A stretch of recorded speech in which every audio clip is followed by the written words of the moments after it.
Welcome to the recorded webinar called Introduction to Michigan Neglected and Delinquent Education. My name is Dawn Carmody.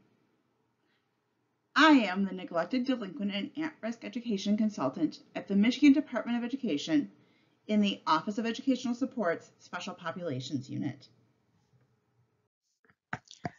During this webinar, the presentation will focus on 4 important areas of neglected and delinquent education programs in Michigan. First, you will learn about what N&D education is. In the second part of the webinar, we will look at some of the key factors of implementing N&D programming, including the federal law for the supplemental grants, continuous improvement efforts, Michigan resources, and transition services. Next, we will take a look at the annual Title I N&D documentation. It needs to be completed every year by the Title I fiscal agent school districts and residential facility leaders. At the conclusion of this webinar, I will share some important information about the MDE Office of Educational Support's Title I N&D requirements and supports, as well as the important contact information. Let's watch a short video to learn what is neglected and delinquent education.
The Title I Part D law in the Every Student Succeeds Act has 3 subparts.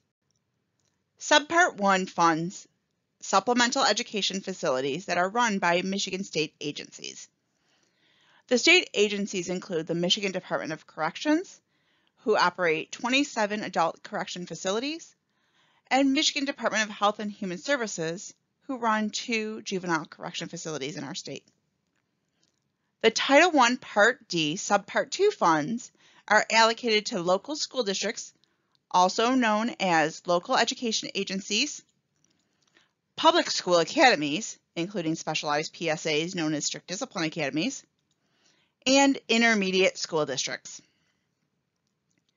These districts are the fiscal agents of the Title I N&D grants for the locally operated institutions and either directly provide the educational services at on-ground schools at the different types of facilities, or contract services to support the educational programs. This may include through tutoring programs after hours or during the summer. The Title I Part D Subpart 3 is the part of the legislation that includes the facility definitions that we will look at more closely in a couple of minutes, as well as defines the evaluation requirement for Title I Part D grants. This slide shows the structure or relationships between agencies of the Title I Part D Subpart 2 subgrants that locally operated facilities receive. You will see that arrows of the flowchart go in both directions between stakeholders. This shows that communication, funding processes, and collaboration expectations move in both directions. The agency to the left is the stakeholder who has oversight responsibilities of the grant. Let's take a look at the flow chart closely. On the far left is the blue square. You can see the Title I federal grants are managed by the United States Department of Education, or USED, pronounced USED. The Federal Department of Education allocates grants, manages data, and provides oversight of the state's federal grants. In the middle, in the red square, you will see is the State Educational Agency, or Michigan Department of Education.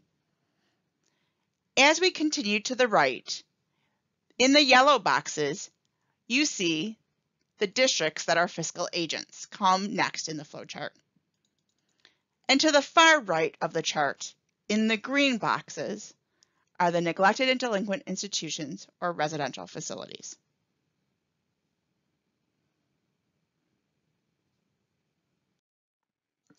As mentioned on the previous slide, there are facility or institution definitions in the Title I Part D sections of the Federal Education Law. ESSA is the 2015 reauthorization of the Elementary and Secondary Act of 1965. There have been multiple reauthorizations of this federal law through the years, including No Child Left Behind and Every Student Succeeds Act in the 2000s. In Title I, Part D, Subpart 3, Section 1432, there is a definition section of the law that defines some of the terms specific to the Title I sections of the law. On this slide, you will see the definitions for neglected institutions and delinquent institutions, which were referenced in the flowchart on the previous slide. In addition to these two definitions, other terms defined in Section 1432 include adult correctional institution, at-risk, and community day program. When looking at the neglected and delinquent institution definitions, it is important to know that in order for these facilities to be eligible for the Title I neglected and delinquent grants, the local facilities must be public or private 24-hour residential facilities, be a recognized Michigan or federal correctional, adult, or juvenile facility, a DHHS licensed residential child caring institution or court-operated facility, and have court-placed youth from ages 5 to 17 years old that reside in the facility. The difference between public and private is determined by who operates the facility. If the facility, such as a county jail, county juvenile home or center, or state-run correctional facility, is operated by county government or a state of Michigan agency, then the facility is considered publicly run. If the facility is operated by a private sector agency, which in Michigan is generally licensed by DHHS as a residential child caring institution, or an RCCI, then it is considered a private institution with publicly placed children. In the next section, we will explore some important driving factors of planning, implementing, and evaluating neglected and delinquent education programs. As I've shared, the Title I Part D federal legislation and grants are one component of Michigan's neglected and delinquent education. On this slide, you will see there are a few resources that support Michigan's state-level processes, as well as the N&D Fiscal Agent Facility Leader team to implement ESSA's Title I Part D expectations and requirements. The first resource is the link to the federal law. The Title I Part D is called Prevention and Intervention Programs for Children and Youth who are neglected, delinquent, and at risk. I've shared that this part is split into 3 subparts, and most of what this webinar refers to is intentional implementation of the locally operated facilities, or Subpart 2. In the remainder of the presentation, we will look at how some of the provisions of the law is implemented, including looking at the intent and purpose, allowable uses, data reporting and review, coordinating with other programs and grants, and supplemental budgets. In addition to the law, there are two more resources on this slide. The second is the Title I Part D Non-Regulatory Guidance, 2006. This is the current version still being used nationwide. The layout of this document is a question and answer format that guides processes for implementing the grants on various topics, such as information about allocating grants, allowable uses and eligible students, transition services, and more. The last resource on this slide is called Michigan's Consolidated State Plan under the Every Student Succeeds Act. A state-level requirement of accepting federal funds through ESSA is that a state plan, which may be a consolidated plan, must be created and implemented that defines how legislative requirements will be met. This link is the current version of our state plan that was approved by the federal government in November 2017. On this slide, you will see Title I Part D, Subpart 2 has 3 goals for the intent and purpose of the grant. First is to improve educational services in neglected and delinquent facilities so that students have access to a high-quality education and can meet the same rigorous state standards as students in our other Michigan schools. Successful transition of children and youth is the next focus of this grant. I will dive a bit deeper into transition services later in this presentation. Lastly, preventing dropout and providing supports to students to continue their education and employment is the final goal. Now that we've reviewed the intent and purpose, I do want to draw your attention to the key note on this slide. It is important to recognize that the Title I N&D grants are generated by children and youth that are under 18 years old. But once a district and facility generates funds with the eligible residential student counts, the grants may be used in ways that supplement Title I eligible students under the age of 21. This will be important to remember in a couple of slides when we discuss some of the allowable uses in the law. As shared previously, in addition to the intent and purpose defined in the federal legislation, there is the state plan goals that align to implementing the law. On this slide, you will see Michigan's 2017 plan for implementing Title I Part D has 3 goals defined. These goals include improving the transition to and from the delinquent and neglected facilities so that students' education has minimal interruption, improving the assessment and instructional opportunities at the facilities, and improving and coordinating the educational programming, including general education, special education, and career and technical education. In the state plan, there are defined objectives and strategies for implementing the Michigan State Title I Part D plan. There are expectations that the Michigan State Consolidated Plan under the ESSA will be updated soon.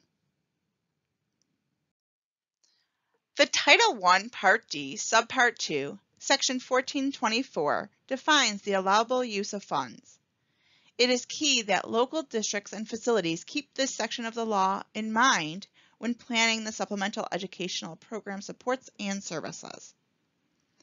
In this section of the law, you will see that the allowable uses focus on many categories directly aligned to the intent and purpose and state plan under ESSA. Some allowable uses include transitional services, dropout preventions or re-enrollment, and improving the coordination of unique educational programs. In addition to those broad categories, you will see that these funds can also support the whole child needs, including health, mental health, and social services that help to ensure that the academics, and education will be completed, as well as mentoring type of programs. Now that I've shared some information about the structure and definitions of our locally operated facilities, federal law, state plan, and allowable use of the Title I N&D grants, let's think about some of the key N&D program planning components. Previously in Michigan, we thought of district and school improvement as an annual cycle with 4 steps: gather, study, plan, and do. Educational research and best practices show that improvements have to be continuous and embedded within the district's mission, vision, and beliefs. Over the past couple of years, the Michigan Integrated Continuous Improvement Process, or MICIP, has been in the initial implementation phase. When first launched, Michigan education leaders learned that MICIP is a mindset, process, and a platform. As shared, the mindset is really changing our thinking from compliance to implementing the process with fidelity to ensure student achievement and whole child needs are the focus of improvement. Next, if we look at the infographic that defines the MICIP process, you can see the focus is the student growth, including the whole child, whole school, and whole community. The MICIP process is assessing needs, developing a plan, implementation, monitoring, and evaluation.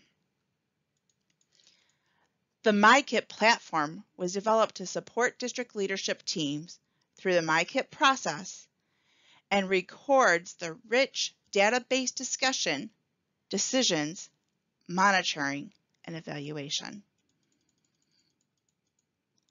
When school district and facility leaders are planning and implementing the educational program of court-engaged children and youth, they must collaborate to coordinate the Title I Part D supplemental education and transition program with a variety of other program components. Through this collaboration and consultation of district and facility leaders, it is important to intentionally plan the continuous improvement process by asking the questions on this slide. Let's take a deep dive on what are some of these important questions. First, who is on the team?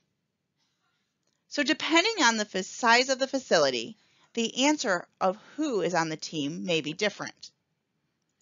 At a minimum, the team should consist of 2 team members, one from the fiscal agent district and one from the facility.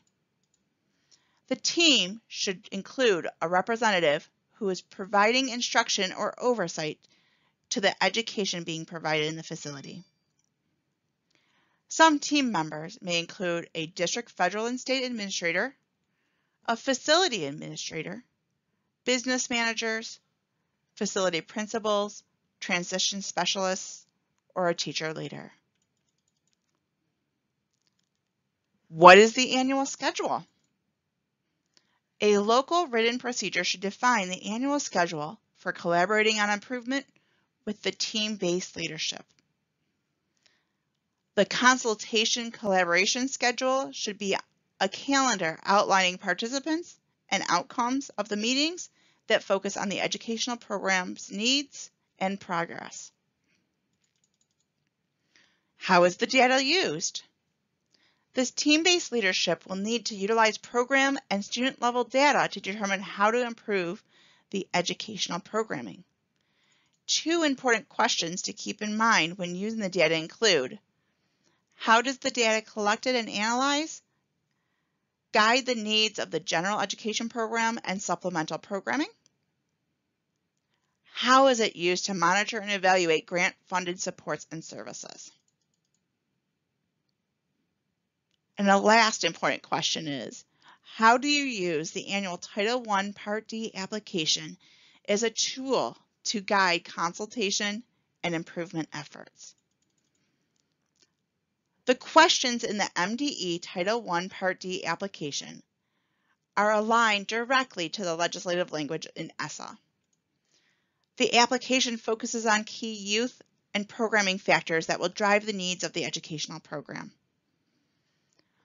Some of the application questions focus on the student population's characteristics, how special education, CTE, and transition services are implemented, what other grants and community supports are in coordination with the facility's work, and how is the educational program and students evaluated.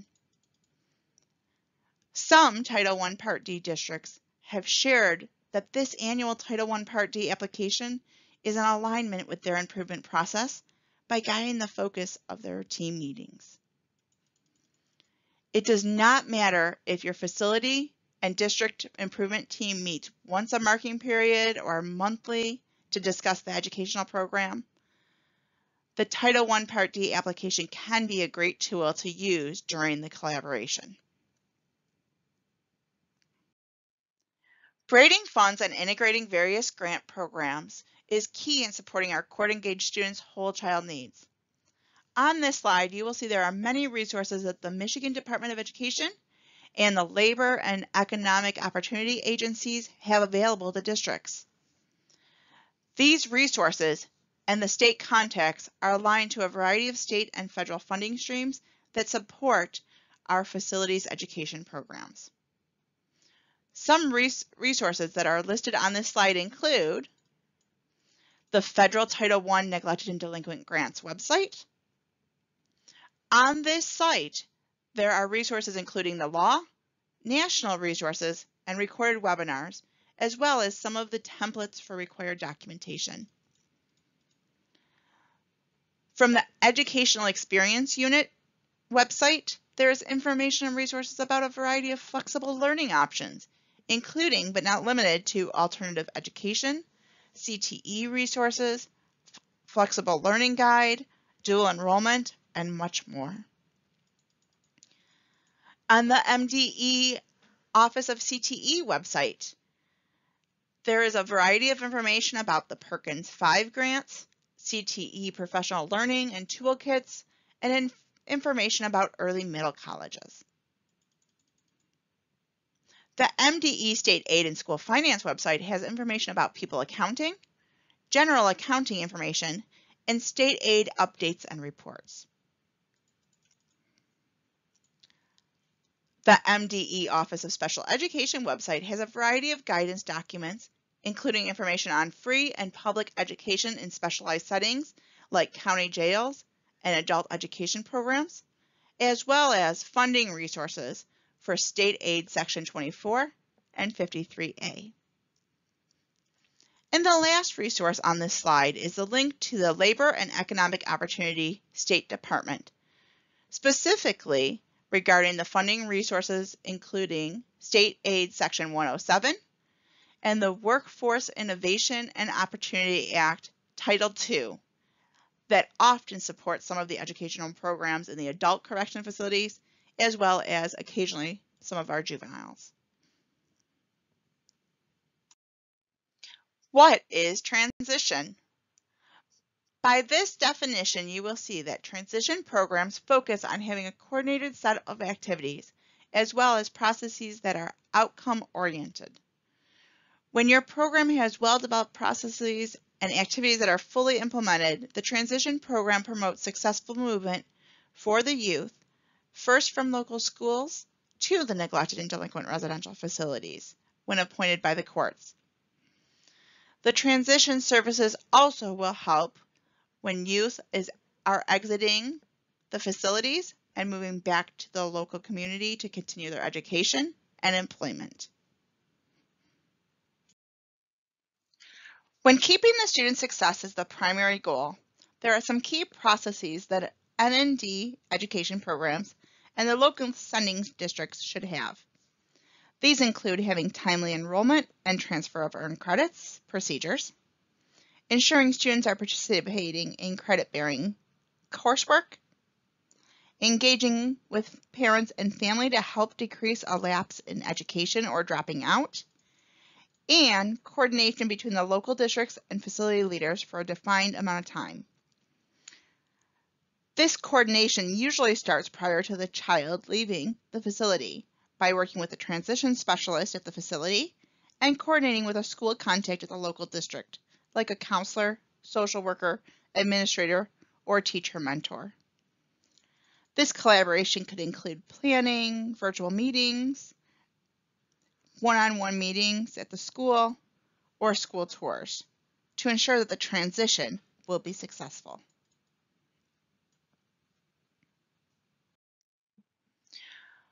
Most federal legislation does not explicitly include requirements or specifics regarding transition, with the exception of the Individuals with Disability Education Act, IDEA.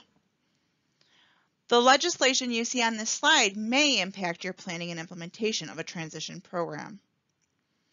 Some of the legislation you may want to keep in mind while implementing or updating and improving your transition program include Title VI of the Civil Rights Act, Title IX of the Education Amendments, Title II of the Americans with Disabilities Act, Section 504 of the Rehabilitation Act, and IDEA, the Individuals with Disabilities Act.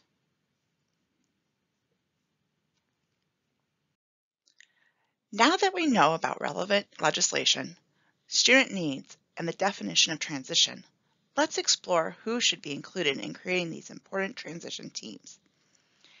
You will need a variety of stakeholders to develop, implement, monitor, and evaluate the transition program. The team needs to include the student and their representatives, such as parents or guardians, mentors, and advocates. In addition, there should be team members from 3 other categories of stakeholders, including school district personnel, the neglected and delinquent facility personnel, and community members. This slide has many examples of roles that could represent each of these categories of stakeholders. Some examples of the different roles could include school administrative assistants, school principals, teachers, counselors or social workers, transition specialists, academic advisors, juvenile probation officers, or community service providers like mental health or child welfare agency staff. What are the 4 stages of transition? Here's a diagram to demonstrate some of the pathways each youth may experience through the transition process between the facility and the community. Each youth is going to experience transition differently due to the many variables from their life and the institutions they are involved in, including home, school, facility or treatment, employment, community experiences, and more. The 4 stages are entry into the facility, residency, exit from the facility, and aftercare. This information is from the National Technical Assistance Center for the Education of Neglected and Delinquent Children and Youth resource called Transition Toolkit 3.0, Meeting the Needs of Youth Exposed to the Juvenile Justice System. To dive deeper into the transition pathway and learn about the important coordinated activities for each of the 4 stages, visit the MDE Title I Part D Neglected and Delinquent website. On the website, you will find a link to the ND Tech Toolkit 3.0 guide, which includes additional information as well as a self-study and planning tool that can support monitoring and prioritizing improvement of the transition program. Another resource on the MDE website is an N&D Transition Services to and from the facility MDE YouTube webinar that provides a presentation walkthrough of the Transition Toolkit 3.0. In the next section of this webinar, I'm going to review some of the Title I N&D required documents, along with a timeline to complete and submit. On this slide, you will see the 4 Title I N&D grants required annual documentation listed. The documents include the application for funding and formal agreement, the annual account survey, the delinquent data facility tool, or neglected consolidated performance report, and the consolidated application budgets. Here is the at-a-glance neglected and delinquent timeline. This is the timeline that all Title I N&D key stakeholders should be aware of. Local procedures need to be aligned with these timelines. On this slide, you will notice that the fiscal agent district and facility leaders should be meeting in an ongoing manner through the school year to implement the continuous improvement process. Each spring, generally in May, the estimated allocations are posted on the MDE website, and a communication from the MDE Office of Educational Supports is released about the new grant cycle opening. As part of the planning and application process, the annual Title I Neglected and Delinquent application for funding and formal agreement should be completed in collaboration and consultation, as well as the budget details. These components are part of the Michigan Consolidated Application. The initial consolidated application is due in substantially provable form by July 1 each year to get the July 1 obligation date. Next on the timeline, you will see two important things happen in October. First, final federal allocations are completed, announced, and uploaded into the grant platform. Additionally, the Consolidated State Performance Report data is collected that reports student demographics and outcome data of children and youth who benefited from the Title I Part D and Title I Part A neglected grants the previous grant cycle. Next in November each year, the annual count survey is sent to districts and facilities to collect eligible student count data of who resided in the facility in October. This data is reported to the U.S. Department of Education in January to generate the next Michigan Title I N&D grants. Also in November, you will see that business offices in the local school districts close out the previous grant cycle by certifying each federal grant's final expenditure report. The final activity and document listed on this timeline is the current grants amendment. This is due by January 15th and is when districts finalize the budgets for the grant cycle. This is the time when final budget requests will be made and/or modifications of previously approved items with final costs and dates will be defined. The amendment period is also when the final allocations and carryover funds are budgeted. The Title I Part A neglected and Title I Part D Subpart 2 delinquent application for funding and formal agreement is a Michigan document that is an application submitted to MDE to apply for the neglected and delinquent federal grants. It must be completed for each facility and institution applying to receive the neglected and delinquent federal grants through a fiscal agent school district.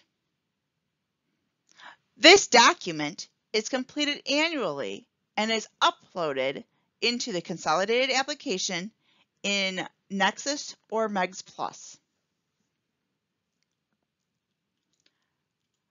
The expectation of completing this document is that it's in collaboration and consultation with the district and facility leadership. It will describe the educational programming and its alignment to the implementation of ESSA. The purpose of this document is to comply with the Every Student Succeeds Act to apply for the funding. It supports the compliance of ESSA to ensure collaboration between the fiscal agent and facilities regarding programming requirements. And it defines and provides transparency of the neglected and delinquent educational programming.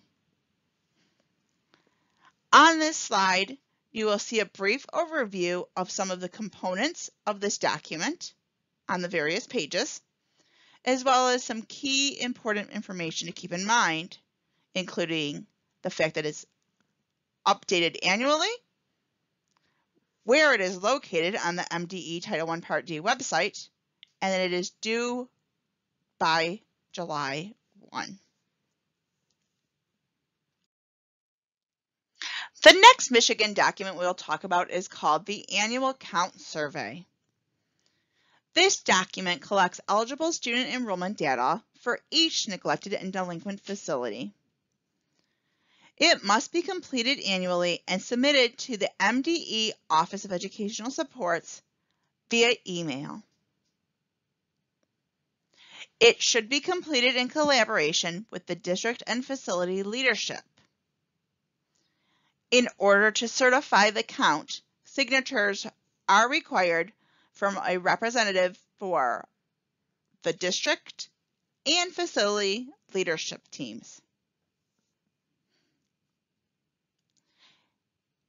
This data is reported and used to generate the federal funds for the upcoming grant cycle. The purpose of this document is to provide October student count data to the MDE and in turn to USED. Only eligible student counts should be reported. Students in local facilities that are between the age of 5 and 17 living in an eligible neglected and delinquent facility based on the ESSA Subpart 3 definitions, and that reside in the facility for at least 1 day during the October 1 through 30 reporting period may be counted and reported on this form.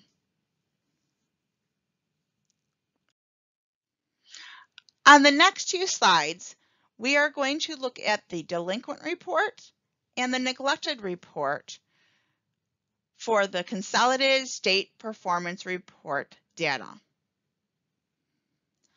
On this slide, the mechanism that the MDE Office of Educational Supports uses to collect facility data is called the Delinquent Facility Data Collection Tool. Currently, this form is an Excel document that is sent with a memo announcement via email. Facilities and district teams should complete all of the sheets within the Excel file and provide program data of students that benefited from the grant in the previous school year. Some of the data collected is demographic student data and the academic outcomes. This is due in October each year. The purpose of this document is to provide transparency of the delinquent programming, comply with the Every Student Succeeds Act to ensure programming growth and program evaluation, and the information is reported annually to the U.S. Department of Education.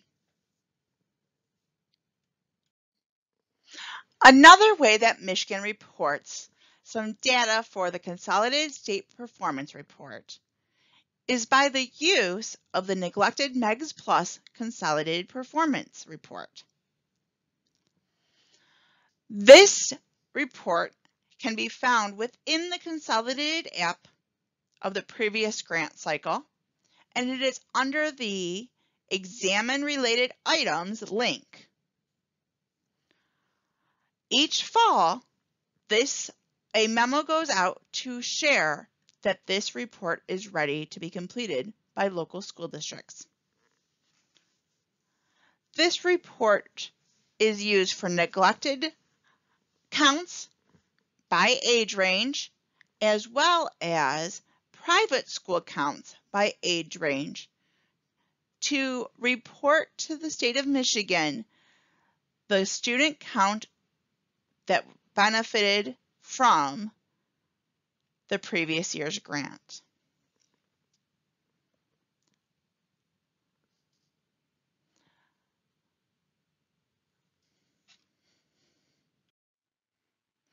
Now we come to the fourth and final Title I N&D document,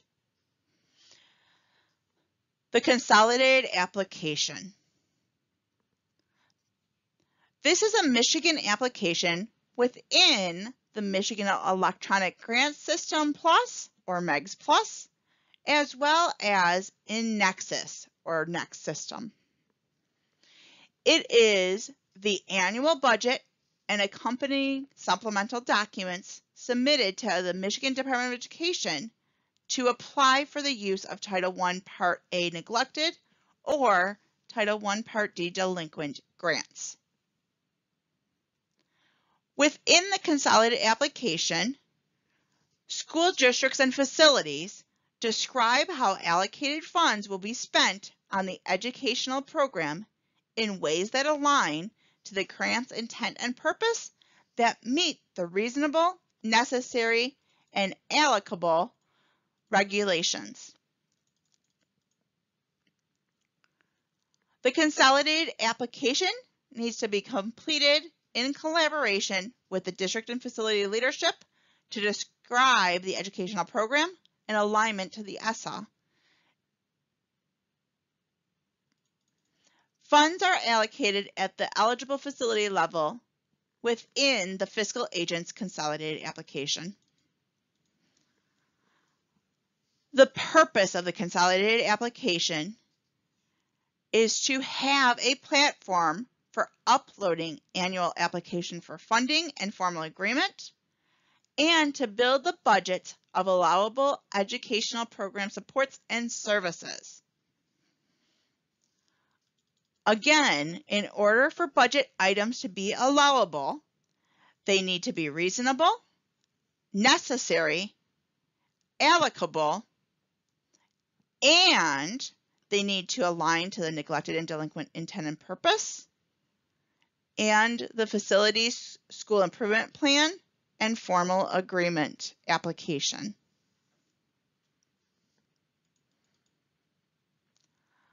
The last purpose of the consolidated application, it's a component of the Michigan Department of Education oversight and monitoring of the N&D programs as required by federal law, and meets the requirement of an application process prior to spending the federal grants.